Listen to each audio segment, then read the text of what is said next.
Terima kasih pimpinan.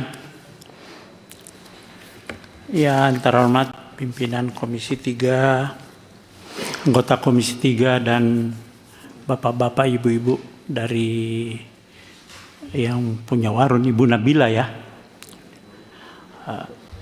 Kami dari fraksi PDI Perjuangan melihat kasus ini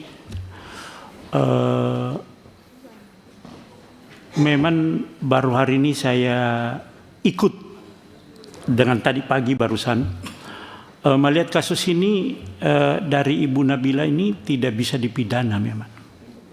Saya tidak ngerti Bareskrim ini kenapa sih polisi suka sekali tersangkakan orang yang jadi korban.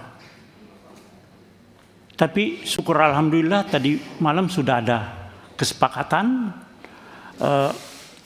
yang disampaikan tadi kesimpulan itu pasal 36 KUHP harus diperhatikan itu.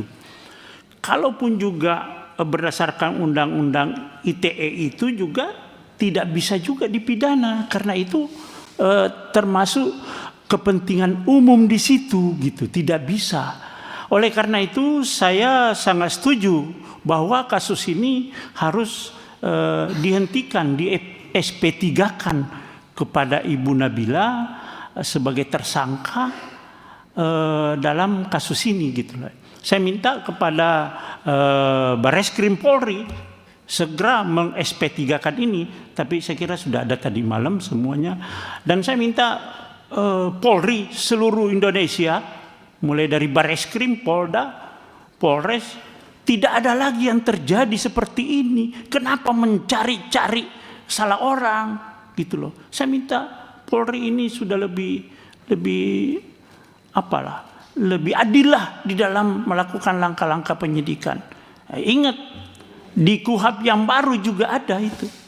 Ketika penyidik melakukan suatu kesalahan akan dilakukan sanksi, baik itu administrasi, etik maupun pidana.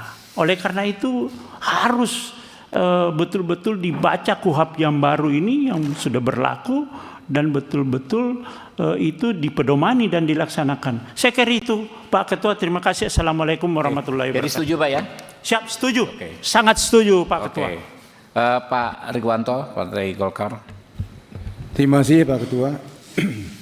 Ini perkara unik ya. Kalau dulu itu jelas praduga tak bersalah itu diterapkan kepada setiap orang yang dikenakan status tersangka atau dituduhkan ya, supaya hak-haknya masih pulih sebelum pengadilan memberikan keputusan dia dinyatakan bersalah dan mempunyai kekuatan hukum tetap. Jadi praduga tak bersalah itu mencakup hak-hak administratif ya, pada intinya. Dia masih punya upaya-upaya hukum, didampingi pengacara, kemudian juga saya salah apa, saya harus diperiksa seperti apa, tuduhannya apa.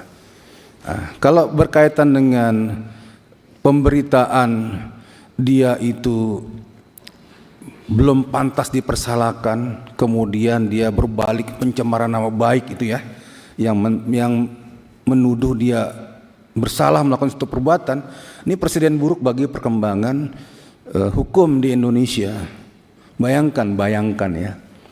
Jadi di kampung kita itu ada keamanan setempat. Keamanan setempat itu salah satunya adalah membuat jaringan CCTV di kompleks perumahan atau rumah pribadi.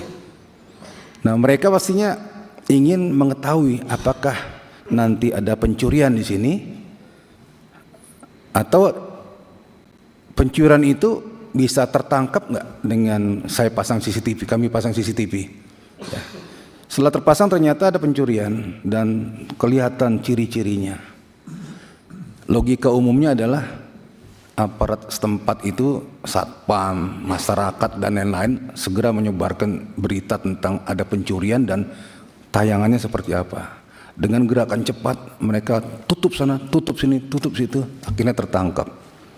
Nah kemudian kalau mengacu kepada kasus ini, si maling bilang, Loh, saya kan belum ditetapkan pengadilan sebagai yang tersangka, yang dipersalahkan atau terdakwa yang dipersalahkan dan dikuatkan dengan putusan pengadilan. Jadi nggak boleh dong kamu tayang-tayangkan seperti itu. Ini analoginya ya.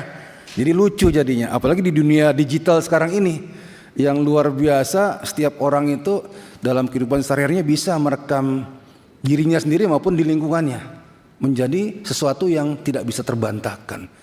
Ya. Jadi tidak absolut itu yang praduga tak bersalah itu. Yang dalam konteks ini ya, apalagi untuk kepentingan umum. Saya setuju Pak Ketua, ini dihentikan ya supaya masyarakat juga jangan takut melapor tentang kejahatan yang ada di sekitarnya. Dari Partai Golkar setuju sekali untuk ini diselesaikan secara baik. Terima kasih. Oke.